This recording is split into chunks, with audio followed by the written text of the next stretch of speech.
안녕하십니까. 독서하는 마라토너 박종필입니다.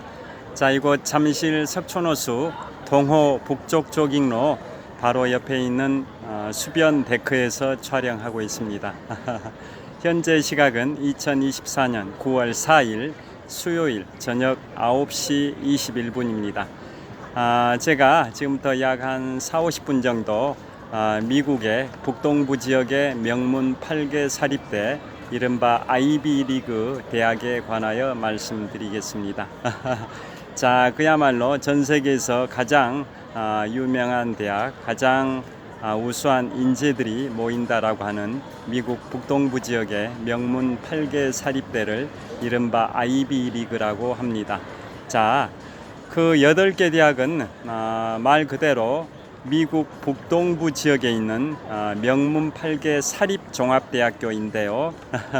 그 8개 대학 중에 7개 대학은 미국의 독립선언이 있었던 1776년 7월 4일보다 더 앞선 시점에 개교를 했고요. 나머지 1개 대학만 미국 독립선언 이후인 1865년 남북전쟁이 종료됐던 연도에 설립이 됐습니다. 자, 이처럼 그 아이비리그 8개 대학은 오랜 역사와 전통을 가지고 있는 대학이다 보니까 건물의 담벼락이 담쟁이 덩쿨로 뒤덮여 있는 경우가 많습니다. 그래서 그 영어로 담쟁이 덩쿨을 아이비라고 칭하고요. 또 그 담쟁이 덩쿨로 뒤덮여 있을 정도로 오랜 대학들이 1954년부터 친선 도모 차원에서 미식 축구 리그전을 펼쳐왔습니다. 그래서 그 8개 대학이 담쟁이 덩굴로 뒤덮여 있는 8개 대학이 1954년이니까 지금부터 70년 전이죠. 1954년부터 친선 도모 차원에서 미식 축구 리그전을 펼쳐왔다 해서 그 8개 대학을 이른바 아이비리그라고 칭합니다. 그러니까 우리가 아이비리그가 뭔지 그냥 추상적으로만 알고 계신 분들이 계실 수 있는데요.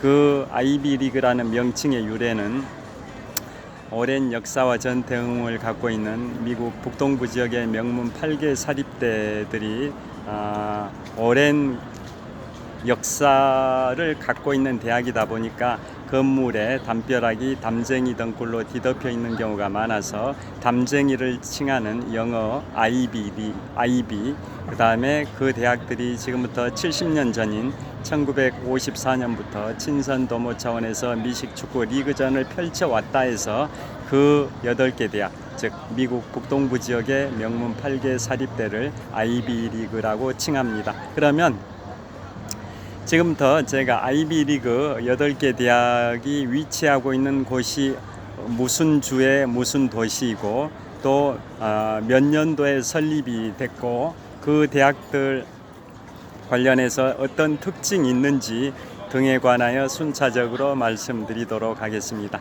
자, 그러면 여기서 한번 퀴즈를 내드려 볼까요? 세계 최초의 대학교가 어디일까요? 세계 최초의 대학, 그것은 이탈리아입니다. 이탈리아의 볼로냐인데요. 이탈리아 볼로냐 대학이 세계 최초 대학으로 1088년에 개교를 했습니다. 개교할 때는 법학과 신학 두 과목으로 시작을 했는데요. 역사가 1000년 가까이 됐습니다. 자, 서기 1088년에 개교된 이탈리아 볼로냐 대학이 세계 최초의 대학이고요. 제가 지금부터 14년 전인 2010년 10월에 유럽 3개국 이탈리아, 스위스, 프랑스 지역으로 내 식구 가족 여행을 다녀왔는데요. 그때 움직였던 코스가 이탈리아 로마, 피렌체, 볼로냐, 베네치아, 그 다음에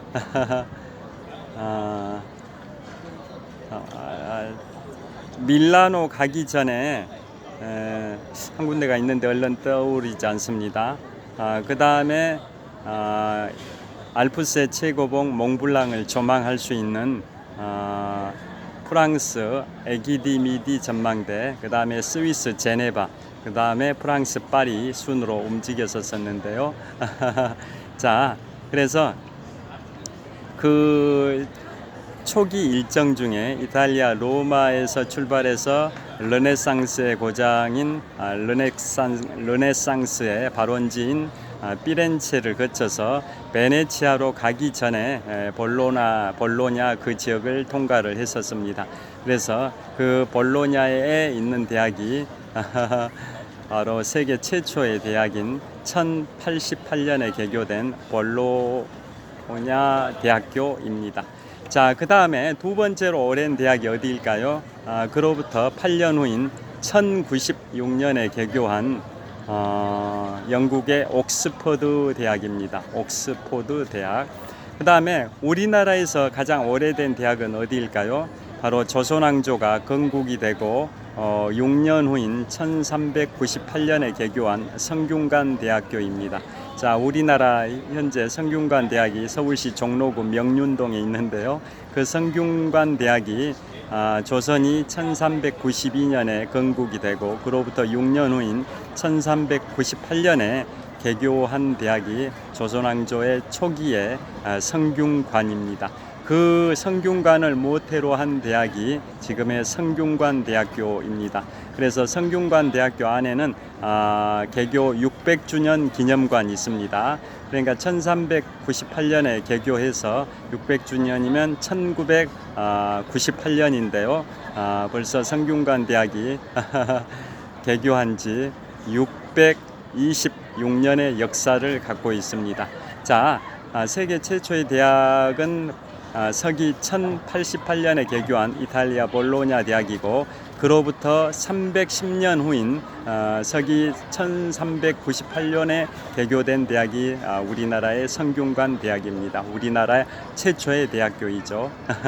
그 다음에 그 볼로냐 대학이 서기 1088년에 개교되고 그로부터 8년 후인 1096년에 영국의 최고의 대학인 옥스퍼드 대학이 개교했고 그 옥스퍼드 대학에서 분리된 학생들, 옥스퍼드 출신들이 설립한 대학교가 옥스퍼드 설립일자인 1096년으로부터 113년이 지난 서기 1209년에 설립된 대학이 케임브리지 대학입니다.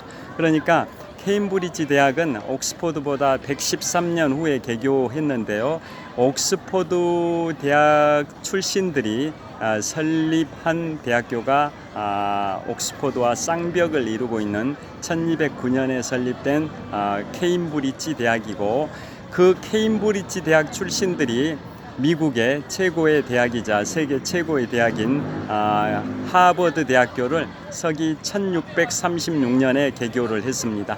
자, 그러니까 그 계보 자체가 영미권 대학의 계보 자체가 영국 최고의 대학인 옥스퍼드 대학에서 옥스퍼드 대학 출신들이 케임브리지 대학을 설립했고요.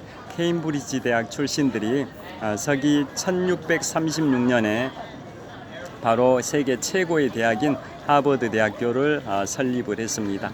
자, 제가 이제 영미권 대학의 계보를 말씀드리고 있습니다. 그 다음에 하버드대 출신들이 설립한 대학교가 아이비 리그 중에 하나인 바로 에일 대학교고요. 또 에일 대학교 출신과 영국의 에든버러 대학교 출신들이 공동으로 설립한 대학이 바로 프린스턴 대학이고요. 또 프린스턴 대학의 설립에서 영향을 받아서 설립된 대학교가 바로 뉴욕 맨해튼에 있는 컬럼비아 대학입니다.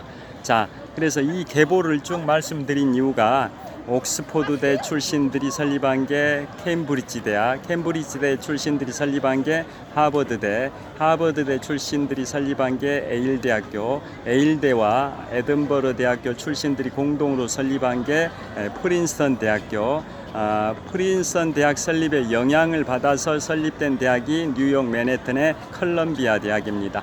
자, 그래서 아이비리그 중에 4개 대학은 즉 하버드, 에일대, 프린스턴대, 컬럼비아대, 아이비리그 8개 대학 중에 4개 대학은 바로 영국의 청교도들이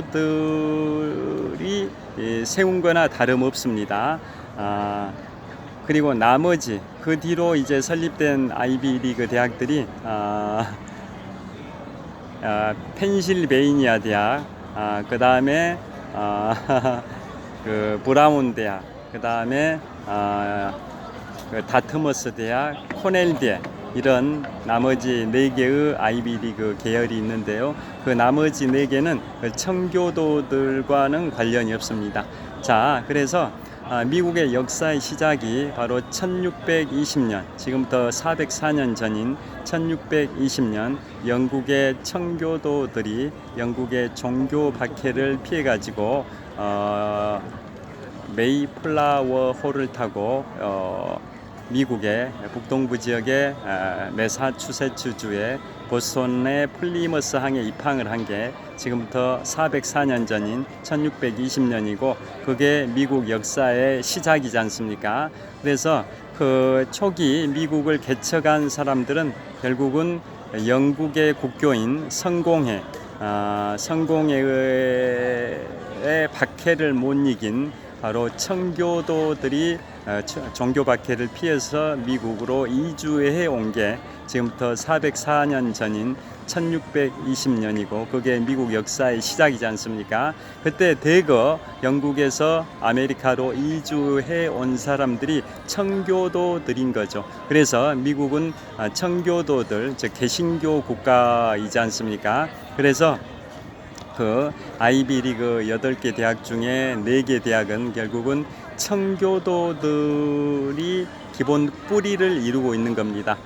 옥스퍼드대 출신들 중에 청교도들이 이제 세운 대학이 케임브리지고 그 다음에 그 케임브리지대 출신들이 하버드대를 설립했고 또 하버드대 출신들이 에일대학교를 설립했고 에일대와 영국의 에든버러 출신들이 공동으로 설립한 게 프린스턴 대학이고 그 프린스턴 대학의 설립에서 영향을 받아서 설립된 게 뉴욕 맨해튼의 컬럼비아 대학입니다.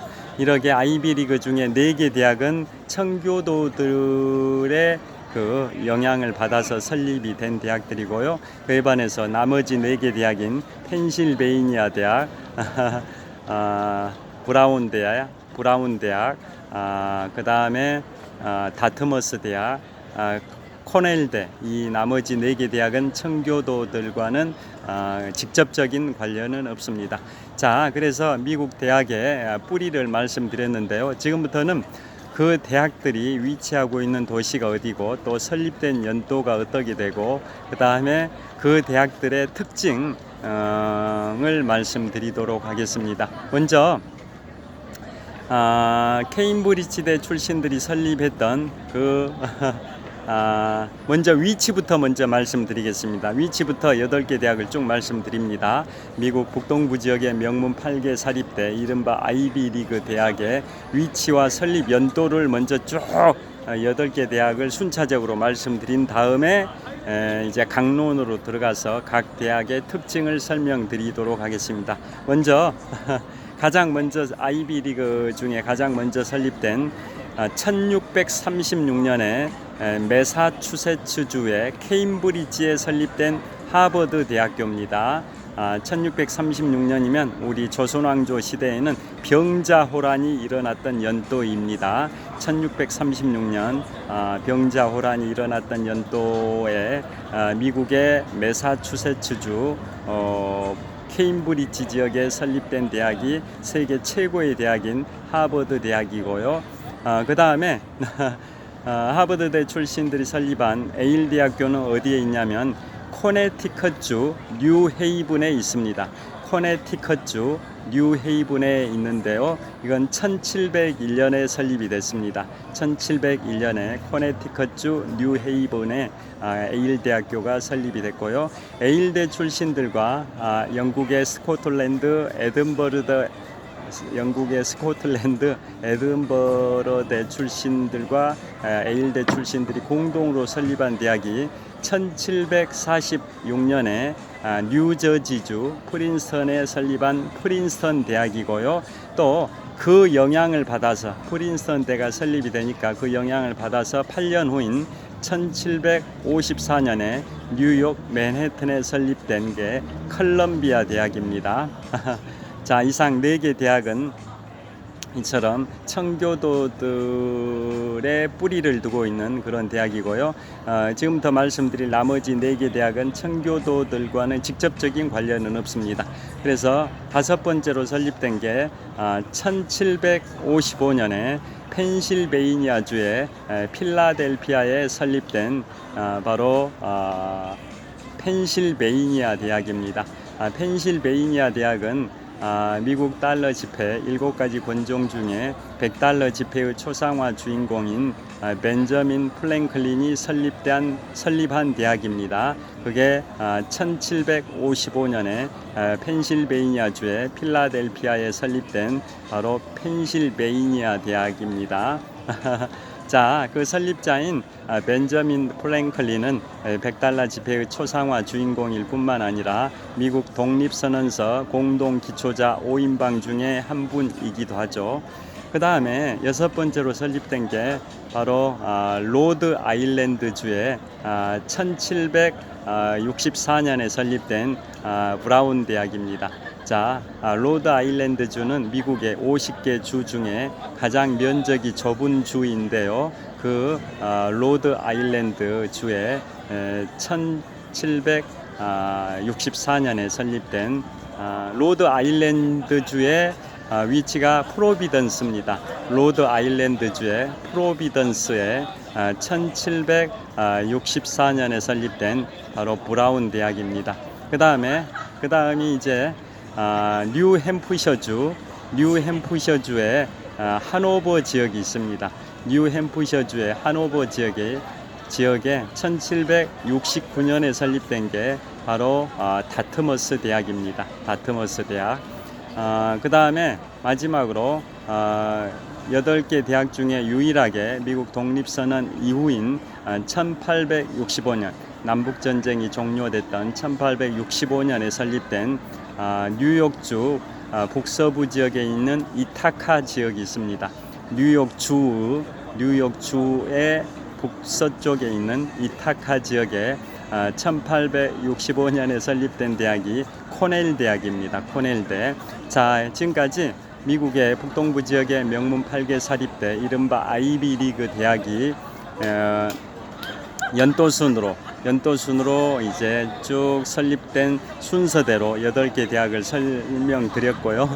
그 다음에 설립된 도시 또 설립된 연도를 말씀을 드렸습니다. 그러면 지금부터는 8개 대학들의 특징을 말씀드리도록 하겠습니다. 먼저 8개 대학 중에 가장 먼저 설립된 그 하버드 대학은 1636년에 설립이 됐는데요. 매사추세츠주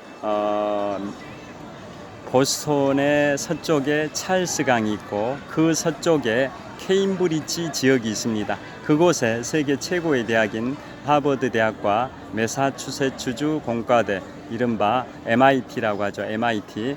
미국의 최고의 공과대 쌍벽을 이루는 2개 공과대가 있는데요. 캘리포니아 공과대는 칼텍이라고 하고 매사추세츠주 공과대는 MIT라고 하는데요.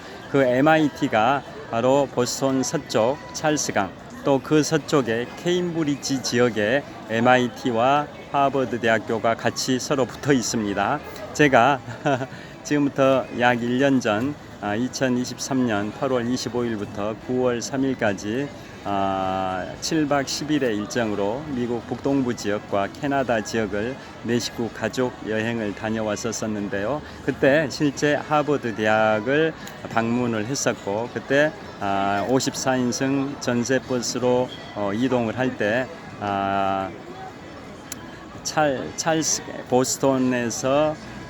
보스턴의 그 프리덤 트레일 이런 지역, 퀸시 마켓 이런 데를 투어하고 그 다음에 찰스강을 건너서 찰스강 서쪽에 있는 케임브리지 지역에 MIT를 통과해가지고 하버드대에 가서 하버드대 설립 당시에 최초 기부자인 존 하버드 동상 앞에서 인증샷도 찍었고요.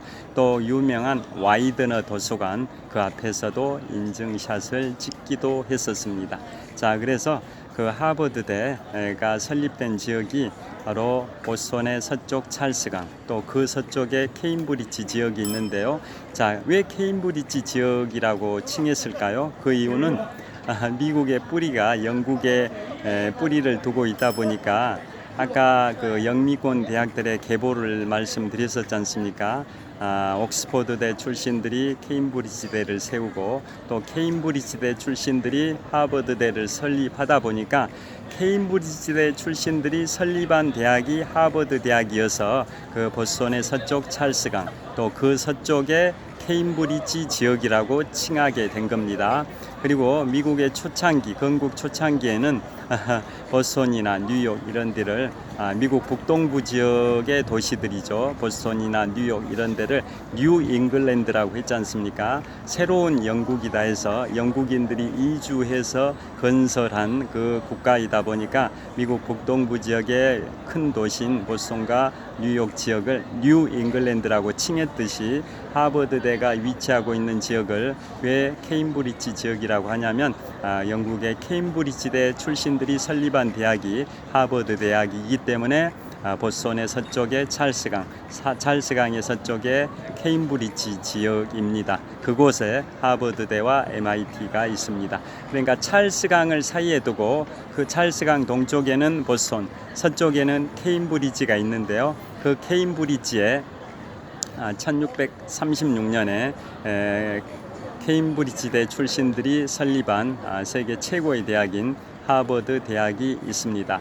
그리고 그 하버드대와 찰스강 사이에 바로 세계 최고의 공과대인 매사추세츠주 공과대 이른바 MIT가 또 위치하고 있습니다. 그러면 제가 실제 그곳에 작년 8월 말에 갔으니까 1년쯤 전인데요. 그곳에 갔을 때 실제 그곳에서 투어했던 내용을 간단히 말씀드리면 하버드대, 미국 북동부 지역을 여행하는 사람들은 대부분 하버드 대학을 투어를 합니다.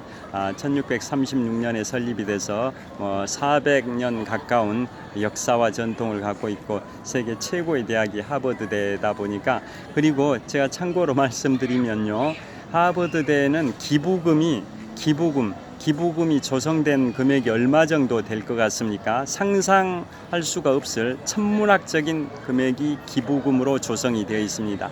세계 최고의 대학인 하버드대 출신들이 전 세계 각계각층의 정상권의 국가 최고 지도자, 또 경제 수반들, 그 유명한 정치, 사회, 경제, 문화 각 분야에서 탑 클래스를 이루고 있는 사람들이 하버드대 출신들이다 보니까 그분들이 기부한 돈이 적립이 돼가지고 전 세계 사립대학교 중에서는 재단 기부금이 최고로 많습니다. 얼마 정도 될 것 같습니까? 40조 원 정도 됩니다. 40조 원. 어마어마한 금액입니다. 우리나라 내년도 전체 예산이 제가 기억하기로는 677조 정도로 알고 있는데요. 우리나라 전체 예산이 내년도 전체 예산이 677조로 제가 기억을 하고 있는데요. 하버드대가 바로 적립된 기부금 총액이 40조 원 정도 될 정도로 어마어마한 대학입니다. 자, 그래서 하버드대 갔을 때 누구나 찾는 공간이 누구냐면 어디냐면 하버드대 설립 당시에 최초 기부자인 존 하버드 목사의 동상 앞에서 인증샷을 찍습니다. 하버드대가 1636년에 개교할 때 그때 최초 기부자가 바로 존 하버드라는 목사입니다. 청교도의 목사 존 하버드입니다. 그래서 그분의 동상, 앉아있는 모습의 동상인데요. 좌상이라죠. 좌상의 왼발 발등을 만지면서 사진을 찍으면 자신 또는 자신의 후손들이 하버드대에 입학할 수 있다라는 속설이 있다 보니까 그곳을 찾는 사람들은 다 존 하버드의 동상의 왼발 발등을 이렇게 만지면서 인증샷을 찍습니다. 자, 아까 기억났습니다. 제가 이탈리아 여행 코스 아까 잠깐 빠뜨려서 기억이 안 난다고 말씀드렸는데요. 보통 그리고 참고로 말씀드리면 요즘 치매 환자들이 증가하다 보니까 치매와 건망증의 차이가 뭐냐면요. KBS의 무슨 프로에 보니까 무엇이든 물어보세요라는 프로에 그게 한 2주쯤 전에 소개된 걸 제가 봤는데요. 치매와 건망증의 차이는 건망증은 곰곰이 생각을 하면 한 몇 분 후에 떠오른다고 합니다. 그런데 치매에 걸린 사람은 곰곰이 오래 생각해도 떠오르지 않고요. 또 건망증은 곰곰이 생각해도 떠오르지 않을 수도 있지만 힌트를 주면 또 떠오른답니다. 그러니까 건망증 환자는 곰곰이 생각을 하면 어떤 게 떠오르는데 또 곰곰이 생각해도 못 떠오르지 않는다 할지라도 힌트를 주면은 떠오른다고 합니다. 그런데 치매 환자들은 힌트를 줘도 떠오르지 않습니다. 떠오르지 않는다고 합니다. 그게 치매와 건망증을 구분하는 기준입니다. 저도 집에서 무슨 영화를 보다 보면 저도 나이가 들고 그러다 보니까 영화를 보면서 이 영화배우 이름이 누구지 잘 안 떠오를 때가 있죠. 그러면 대부분 사람들은 안 떠오르면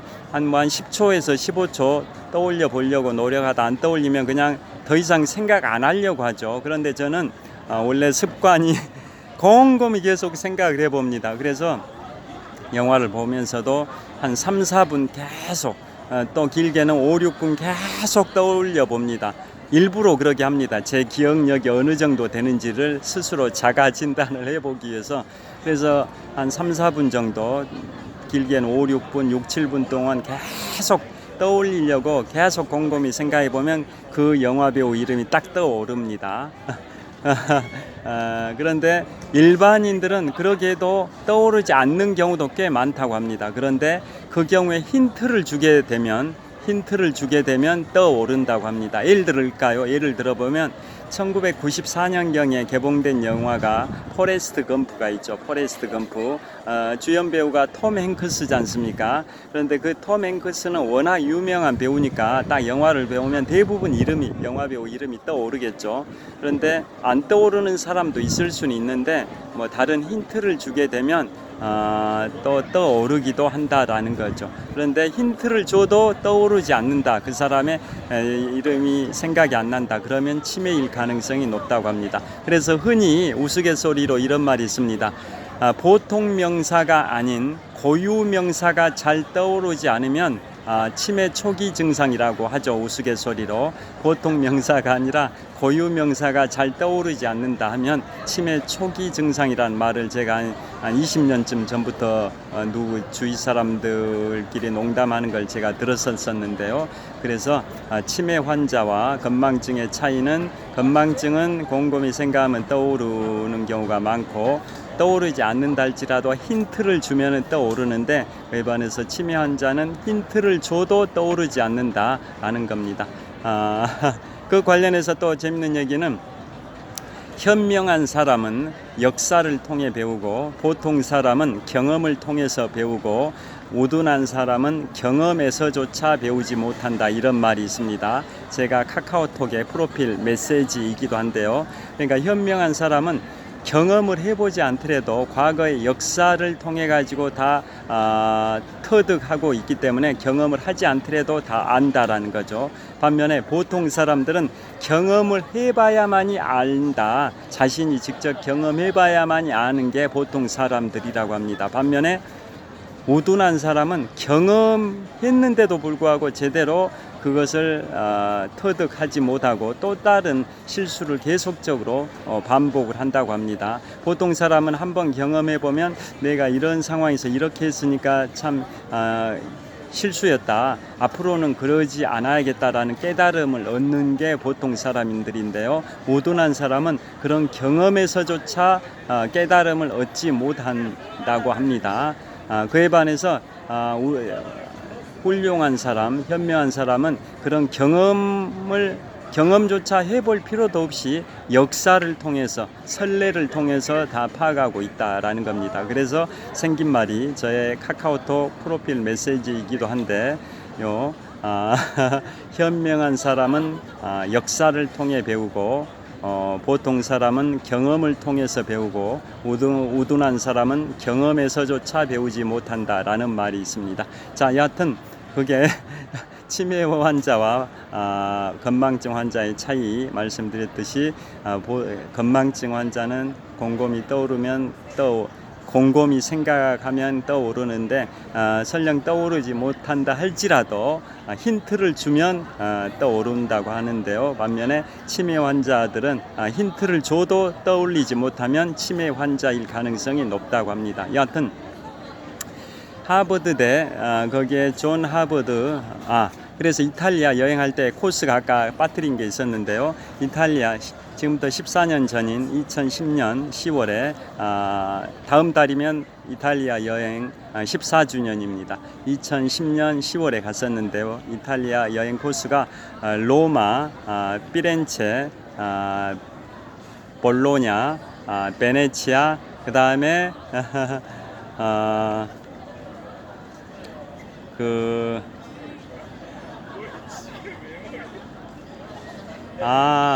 볼로냐, 그 다음에 로미오와 줄리엣의 고장이죠.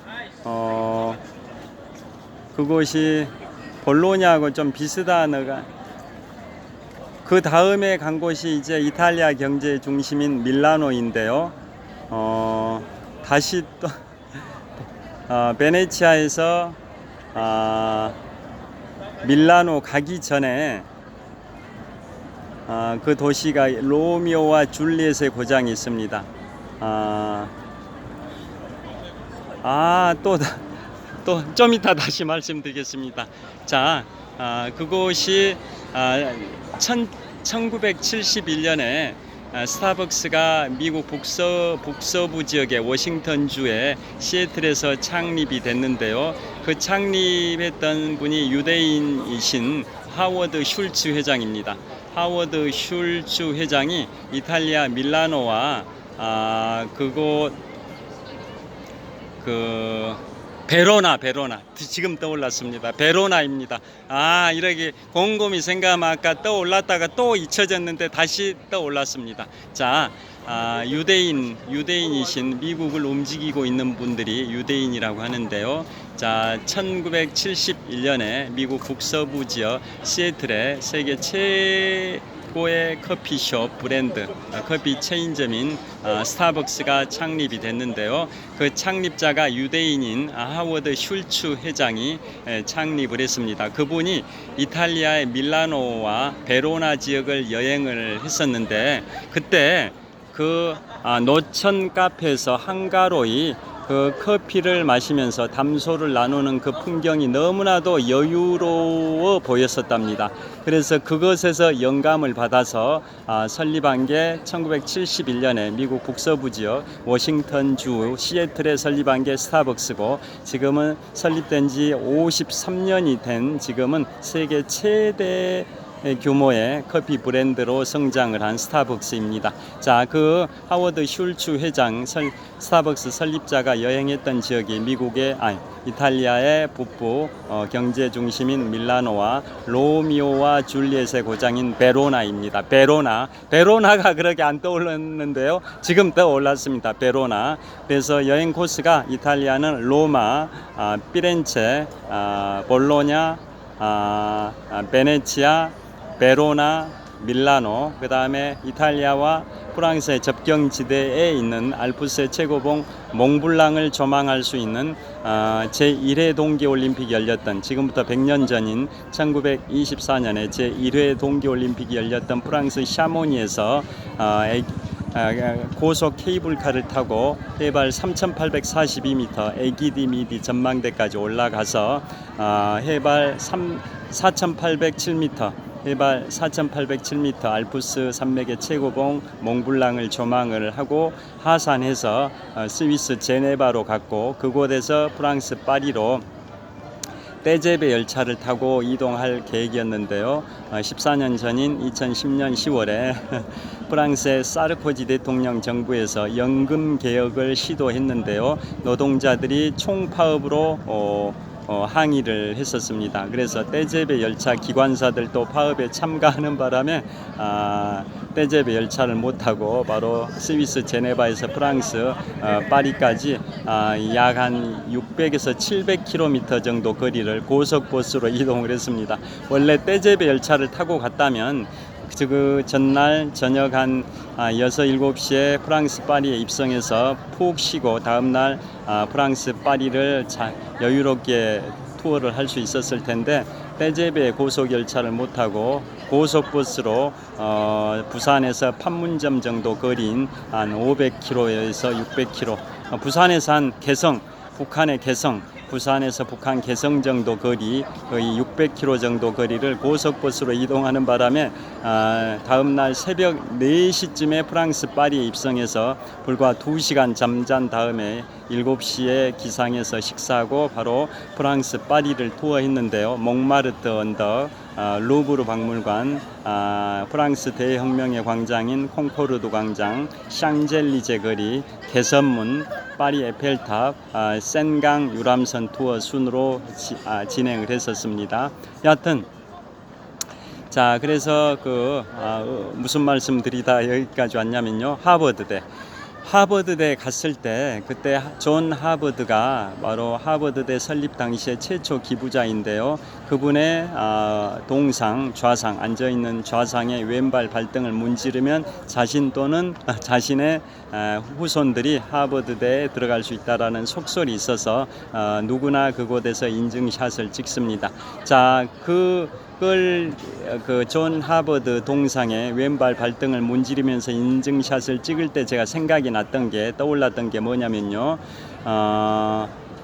2010년 10월에 이탈리아 여행할 때 베로나에 갔을 때 로미오와 줄리엣의 고장입니다. 그래서 줄리엣의 집이 있습니다. 줄리엣의 집에 가면 줄리엣의 동상이 있는데요. 줄리엣 동상의 왼쪽 가슴을 만지면서 사진을 찍으면 사랑을 이룬다라는 또 속설이 있어서 그곳에서도 한 30명씩 줄을 서가지고 인증샷을 찍습니다. 그게 바로 2010년 10월이었으니까 지금부터 14년 전이고요. 그 시절이 떠올랐었습니다. 지금부터 1년 전 하버드대에서 존 하버드의 왼발 발등, 동상의 왼발 발등을 문지르면서 사진 찍을 때 이탈리아 베로나에서 줄리엣의 집에 가서 줄리엣 동상을 인증샷 찍을 때가 떠올랐었습니다.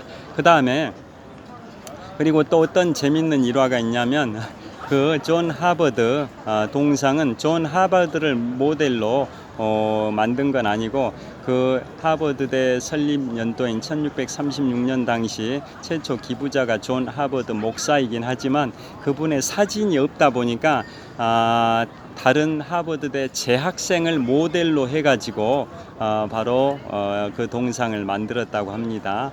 그 다음에 그 근처에 와이드너 도서관이 있는데요. 와이드너 도서관은 바로 전 세계 도서관 중에 규모가 랭킹 2위입니다. 랭킹 1위 규모의 도서관은 어디일까요? 미국 연방의회 도서관입니다. 미국 연방의회 도서관이 세계 랭킹 1위 규모의 도서관이고요. 2위 규모가 바로 하버드대에 있는 한 30개 정도 도서관 중에서도 가장 규모가 크고 세계에서 두 번째로 규모가 큰 도서관이 와이드너 도서관인데요. 그곳에서 하버드대 졸업생들이 졸업식이 끝나고 그 학사모를 허공에다 던지면서 이렇게 인증샷을 찍는 장소가 와이드너 도서관 앞 계단에서 그렇게 학사모를 던지면서 졸업의 기쁨을 만끽하는 인증샷을 찍는 장소가 바로 세계 두 번째 규모의 도서관인 와이드너 도서관인데요. 와이드너 도서관의 명칭이 왜 와이드너냐면 와이드너는 하버드대 졸업생 이름입니다. 왜 그 졸업생 이름을 도서관 명칭으로 사용을 했냐면요. 지금부터 112년 전인 1912년입니다. 1912년에 타이타닉호가 침몰했습니다. 세계 최대 규모의 초호화 유람선이 영국에서 출발해서 미국으로 가던 도중에 캐나다와 미국 접경지대 대서양 연안에서 침몰을 빙산 대형 빙하 얼음 조각에 부딪혀 가지고 침몰했지 않습니까? 자, 그때 탑승했던 인원이 약 2,200명인데 그 중에 1,500명 정도가 사망했고 700명 정도가 구조가 됐는데요. 그때 그 와이드너라는 하버드대 졸업생이 거기에 탑승했다 사망을 했습니다. 자, 그분이 왜 그곳에 타이타닉호에 탑승을 했었냐면 그분 와이드너라는 하버드대 졸업생은 취미가 오래된 책들을 수집하는 게 취미였었습니다. 그래서 전 세계 각지를 돌아다니면서 오래된 책들을 수집을 해 왔었는데요. 자, 그분이 그때도 영국에 가가지고 자, 오래된 책, 그 수상록이라는 책이 있습니다. 수상록이라는 책 아시죠?